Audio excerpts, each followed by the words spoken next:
Shalom and welcome to Temple Talk. This is Yitzchak Reuven speaking to you from south of Jerusalem here in the holy, beautiful, sacred land of Israel. Today is the 7th day of the month of Iyar, 5784. It's May 15th, 2024.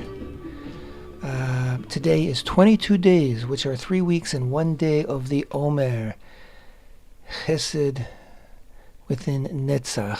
And of course, we are still in the midst of counting up the days from the day following the first day of Passover to the day, the 50th day, which is the 49th day, which is the day right before the holiday of Shavuot, the holiday of Bikurim, of first fruits, and the holiday of the receiving of the Torah at Mount Sinai.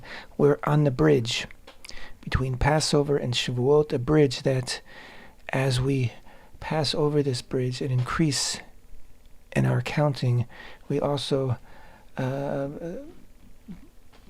hopefully with God's help and with effort from us, we also hopefully are improving ourselves, making the necessary tikkunim, the necessary corrections, the necessary recalibrations in who we are, how we conduct our lives, how we approach the world, and how we see all the blessings around us.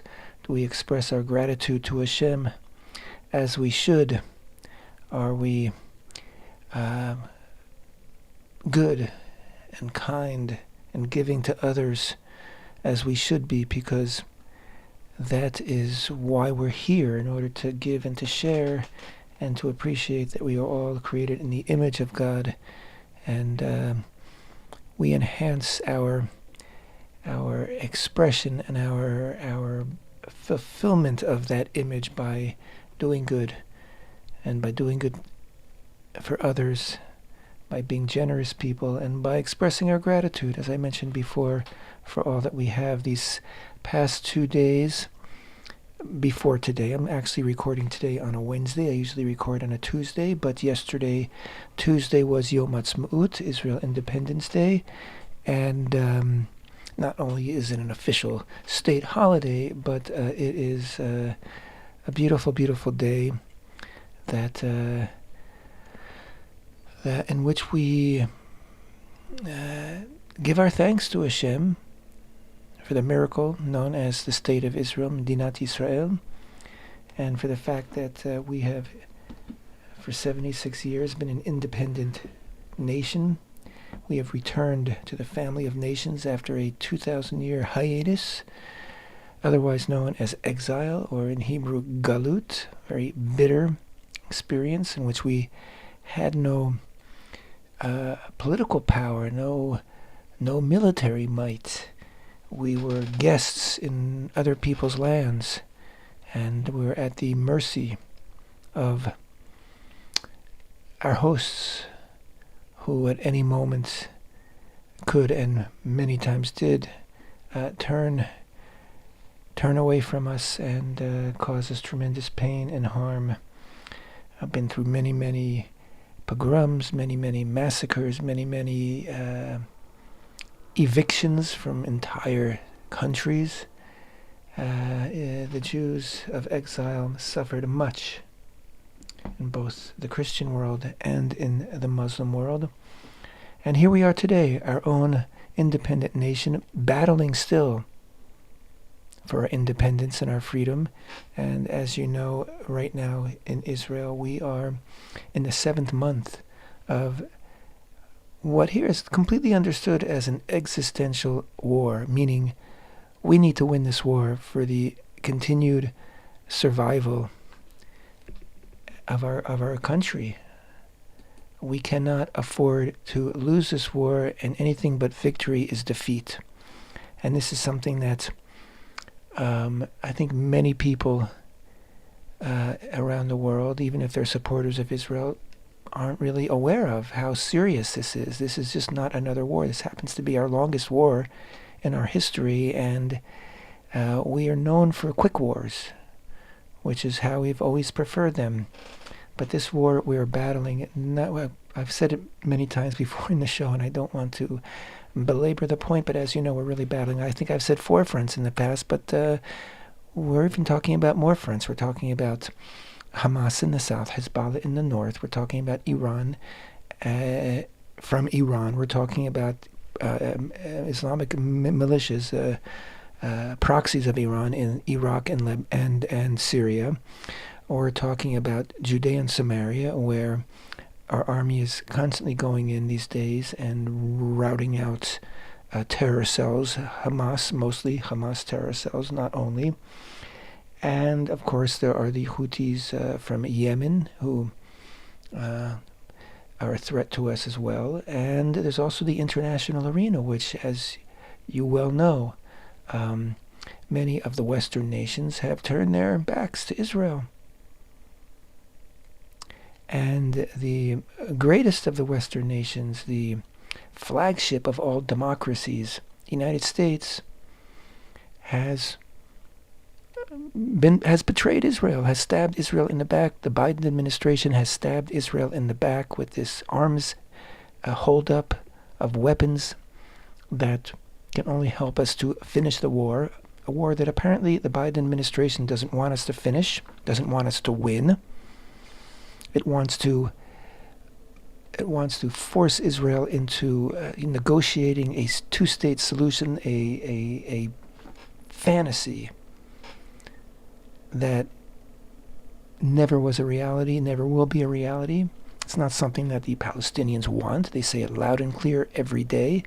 It's not something that Israel wants, because we see what a Palestinian entity is capable of doing and will do and has promised to do over and over and over and over again. That is massacre. And the United States is putting sticks in the spokes of our war machine each and every day. They are in our rooms, in our heads, in our breathing down our necks with their inane advice, quote, advice, and their wisdom. I mean, this is an administration that left Afghanistan shamefully. This is an administration that allowed Russia to attack Ukraine and has supported Ukraine, again, not to help Ukraine to win the war, but simply to let the war drone on forever and ever and ever. This is an administration that couldn't fight its way out of a paper bag, and they're telling us how to not win a war. Basically, they're saying you can't win. That's the latest. You can't defeat Hamas. You can kill them, but you can't defeat them. What a bunch of nonsense. And people are saying that their idea of a 2-state solution. They say. With humor, the 2 states are Michigan and Minnesota, or Michigan and Nevada, meaning states with large Arab Muslim populations who Obama, I see. There's not much difference between Obama and Biden. I actually believe that Obama is the puppet master here that Biden wants to appeal to, so that's why he's turning his back to Israel. I think it's more than that. I think it's the Democratic Party. All these radical progressives and the squad, the ones that hate Israel, the rabid anti-Semites, they're in the ascendancy in the Democratic Party, and that's the future of the Democratic Party, to my great, great sorrow. And so I don't think this is simply an election ploy. I think this is a real shifting that has been began to take place over the Obama administration. And again, many of the people in the Biden administration are the same people who are in the Obama administration, and other ones are even worse. I mean, they have strong Hamas supporters and strong haters of Israel amongst their top security advisors.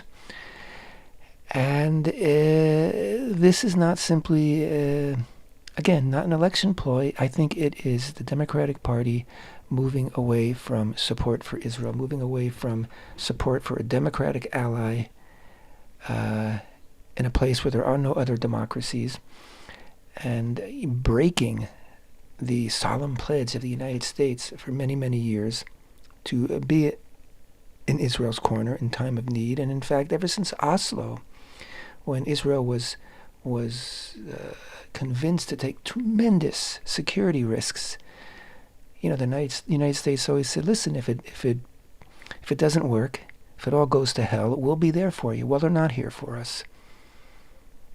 They're not here for us. Yes, we're still receiving much military support and much monetary support. But at the same time, they are doing everything to cause us not to win this war. And at the same time, the administration is giving tremendous military support and monetary support to our enemies, to Iran, to Lebanon. There's a triple play a week ago. Biden came out and made a lovely speech on Holocaust Remembrance Day, pledging to fight anti-Semitism, blah, blah, blah. The next day he announced that he was going to be holding up weapons that Israel could use in taking over Rafah. And then the same day, or within 24 hours, his administration overrode sanctions that allowed weapons to go to the Lebanese army, which is basically a branch of Hezbollah, and also, I think, something for Qatar. I mean, it's disgusting what they're doing. Absolutely disgusting. And if, God forbid, Biden gets reelected, woe to America, because he is destroying America's reputation. People are seeing, nations are seeing that America doesn't stand by its allies.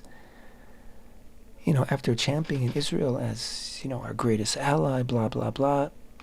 When Israel needs it, this administration is completely turned on Israel, and the Saudis see it, and the people of Hong Kong, the people of Taiwan, the people of South Korea, they all see it, and our enemies see it.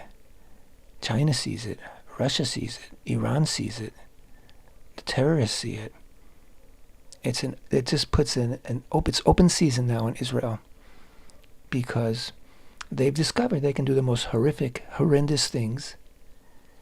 And the United States, rather than encourage and support Israel in hunting them down to the last monster, has taken their side. So smooth sailing if you're a hater of humanity, smooth sailing if you are, as they proudly say, lover of death, smooth sailing if you want to install or force Sharia law upon the entire world. Smooth sailing, clear sailing ahead if you want to destroy the West. That's basically what Biden has said. It's open season, guys. There's nobody home. There's nobody home here. So that's my rant.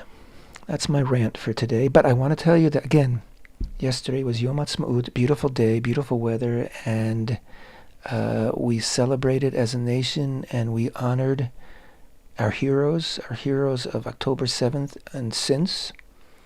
Many, many simple civilians who saved hundreds and hundreds of lives simply by rushing into and not away from what was happening on October 7th and risking their lives. Not everybody made it out alive of the rescuers, but those who did and those who didn't saved hundreds, literally hundreds of lives. And they'll tell you today their only regret is that they couldn't save more. That's what breaks their heart. To this day, that's what breaks their heart, and that's what's going to break their heart forever, that they couldn't save more. So we honored them in official ways, and we honored the soldiers who have been fighting. It was a very, very powerful day, and of course it followed Yom HaZikaron, Israel Memorial Day, which is always a very difficult day. And this year was just exceedingly difficult. Thousands of people have been buried over the last year. And in fact, 5 people were buried, 5 soldiers who had just been killed in Gaza were buried just hours before Yom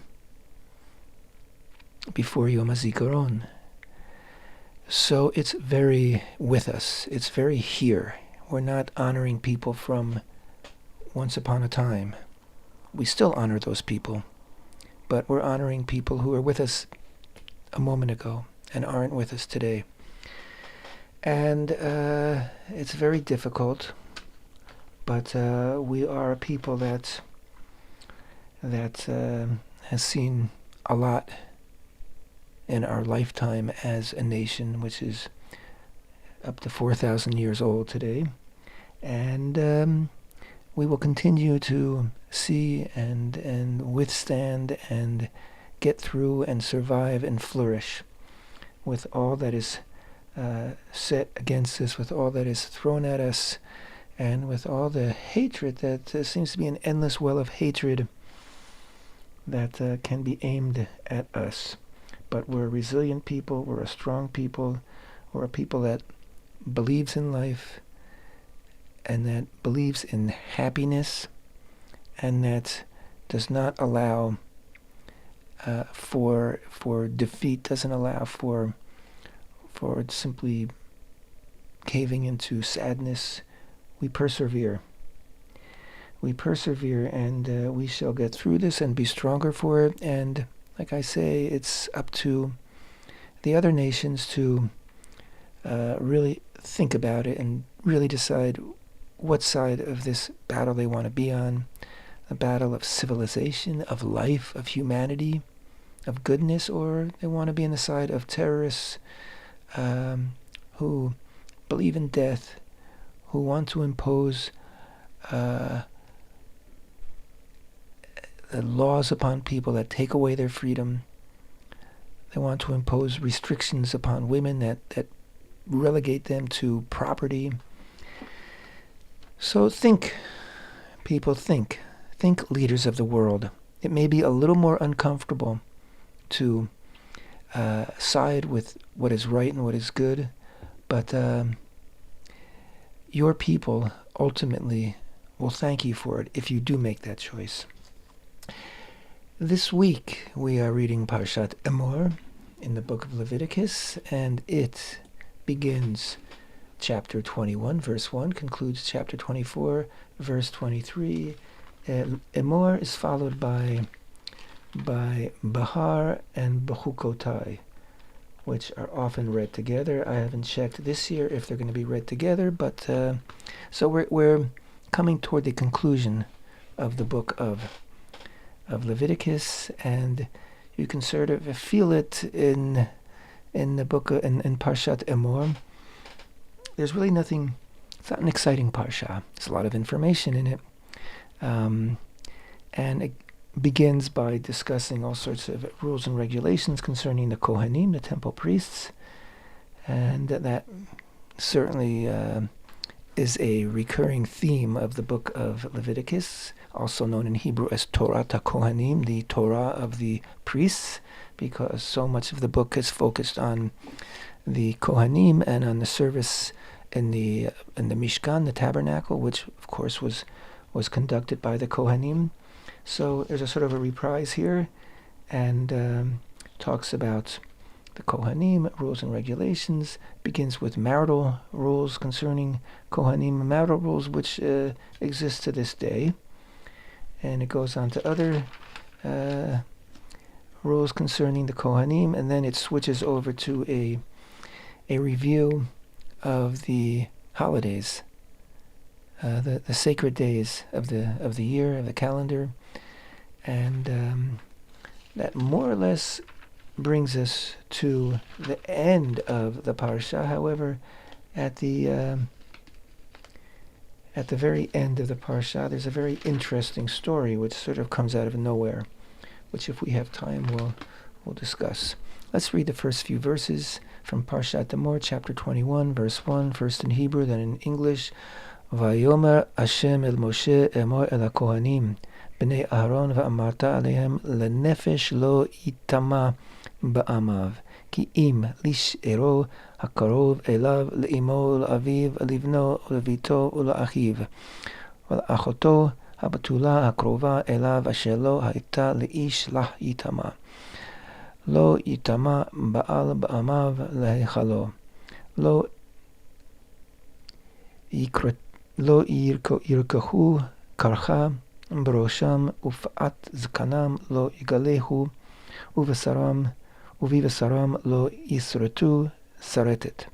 קדושים יהיו לאלוהיהם ולא יחללו שם אלוהיהם כי את אישי השם ללחם אלוהיהם הם מקריבים והיו קודש.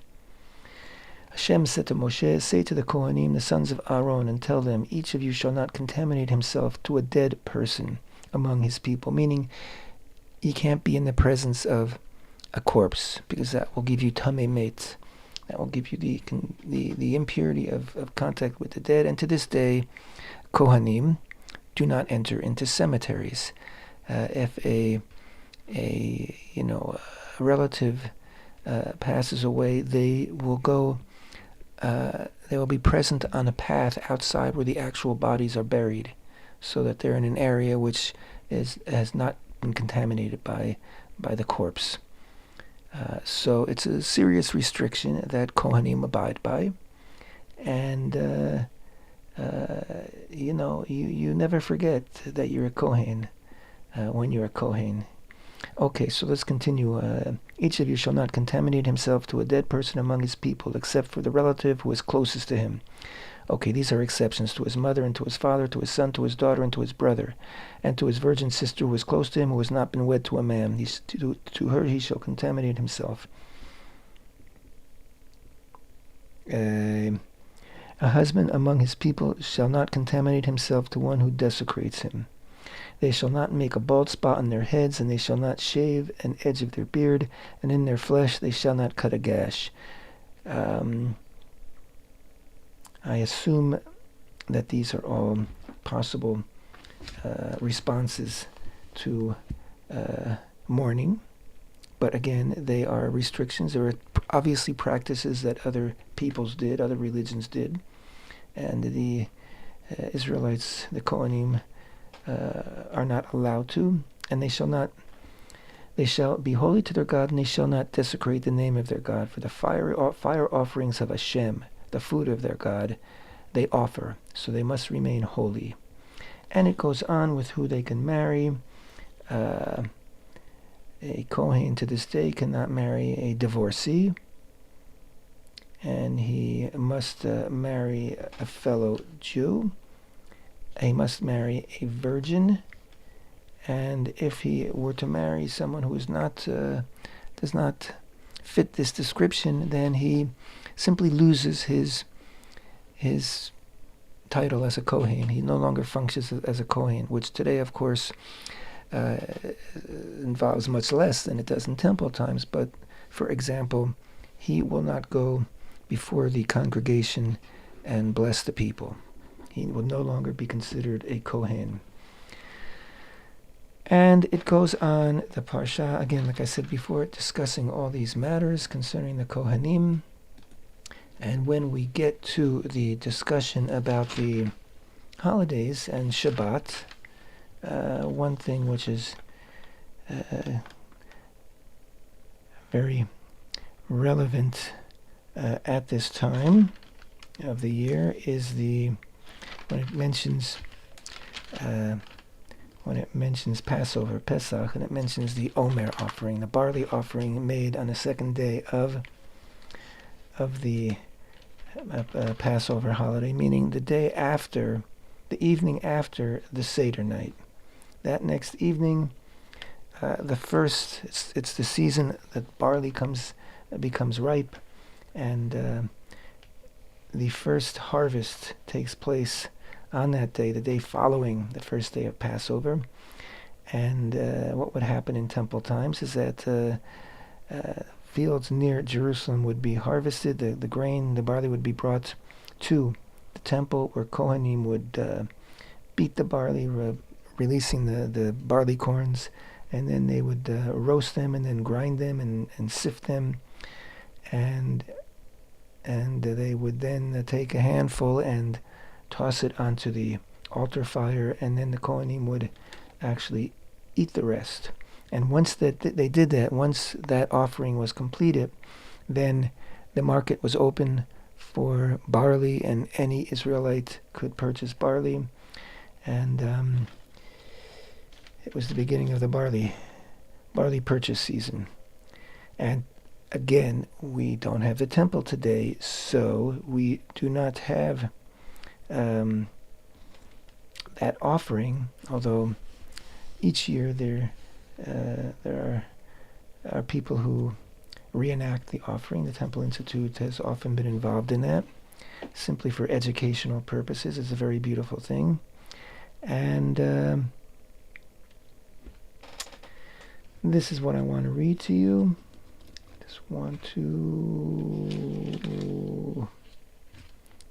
Okay. Just want to find it. I apologize for not having it ready.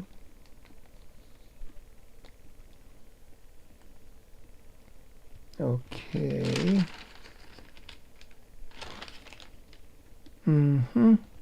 First, Hashem spoke to Moshe, saying, "Speak to the children of Israel and say to them, when you shall enter the land that I give you, and you reap its harvest, you shall bring an omer." Omer is actually an amount, a quantity of barley, which is known as sorah in Hebrew, from your first harvest to the Kohen. He shall wave the omer before Hashem to gain favor for you. On the morrow of the rest day, the Kohen shall wave it, meaning wave it as in move it around before the altar. And the day you wave the omer, you shall perform the service as an unblemished lamb in its first year as a burnt offering to Hashem. Its meal offering shall be 2/10 ephah of fine flour mixed with oil, a fire offering to Hashem, a satisfying aroma, reach nichoach in Hebrew, and its libation shall be wine, a quarter hin. You shall not. I think they also added. I know they also added frankincense to the offering. That is mentioned in a different place in Leviticus. You shall not eat bread or roasted kernels or plump kernels until this very day, until you bring the offering of your God. It is an eternal decree for your generations and all your dwelling places. You shall count for yourselves from the morrow of the rest day. And the rest day is referring to the first day of Passover. This is a controversy that's an ancient controversy.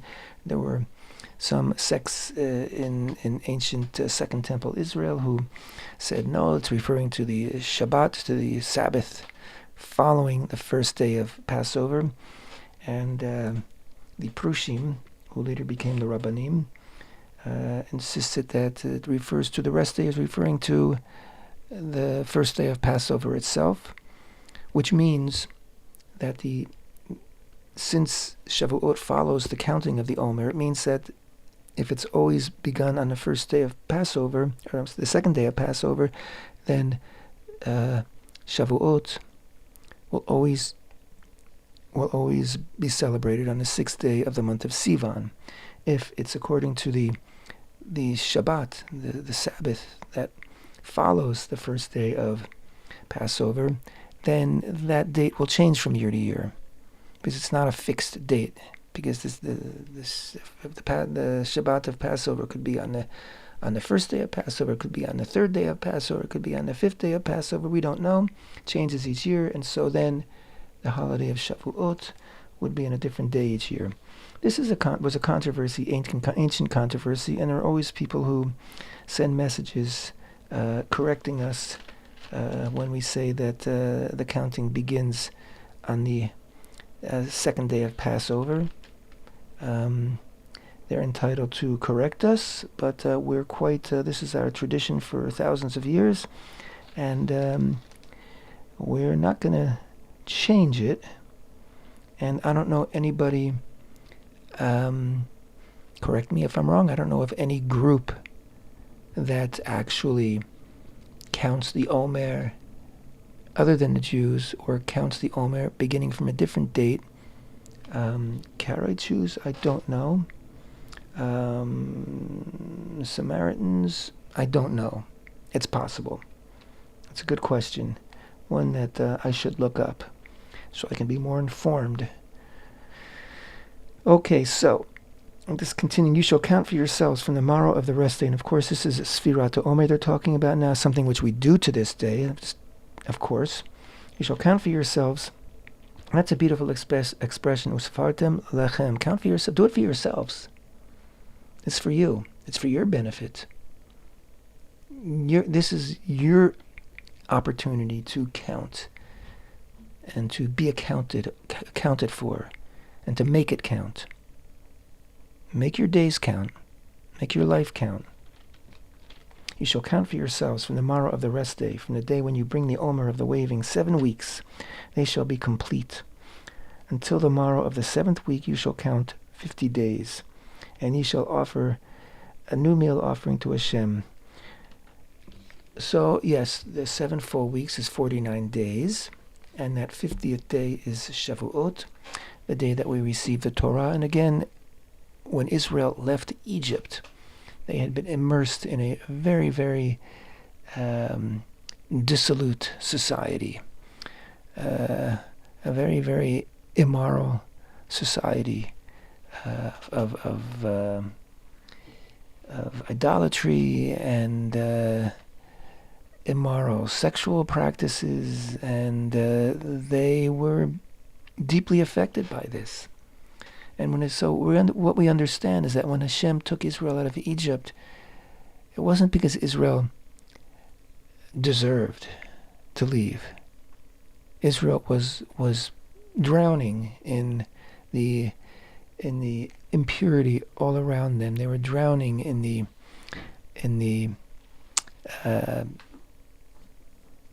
bad ways of Egypt. And so God rescued us. He grabbed us and rescued us at the last moment. Yes, we deserved it in that we performed the Passover offering, the Korban Pesach, as we were instructed to, and painted our doorposts with blood. But we weren't ready yet to receive the real gift and the real purpose of leaving, which was the Torah. We needed to rid ourselves of the impurities and of the depths, to pick ourselves up out of the depths that we had descended into in Egypt, being surrounded and immersed in this very, very dissolute society. And so it took those 49 days, because it was 50 days after leaving Egypt that Israel received the Torah.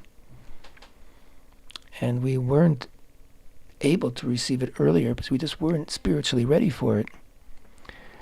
And so when we read in the book of Exodus that Israel, Vayichan, Israel encamped at Mount Sinai, and that Vayichan is a singular, it's in the singular.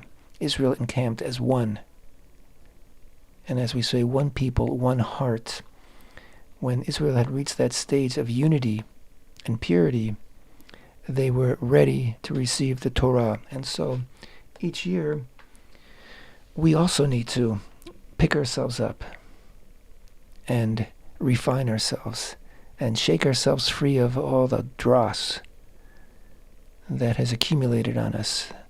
And if we're not moving forward, if we're not rising up, picking ourselves up, then things will get stuck to us. And there's so much out there. It's such a challenge today to anybody who wants to live a good life, wants to be a good person. There's so much out there. There's so much temptation. There's so much degradation. There's so much ugly that can distract and attract and occupy our thoughts and occupy our minds and our actions. We have to rid ourselves of those things, and this is our opportunity to really focus on it over these 49 days of the counting of the Omer, getting ourselves ready for receiving a contract with the big man, a contract with Hashem, and setting yourself on a good path, a true path, and may we all aim for that, be the best we can. Thanks for being with me, Temple Talk.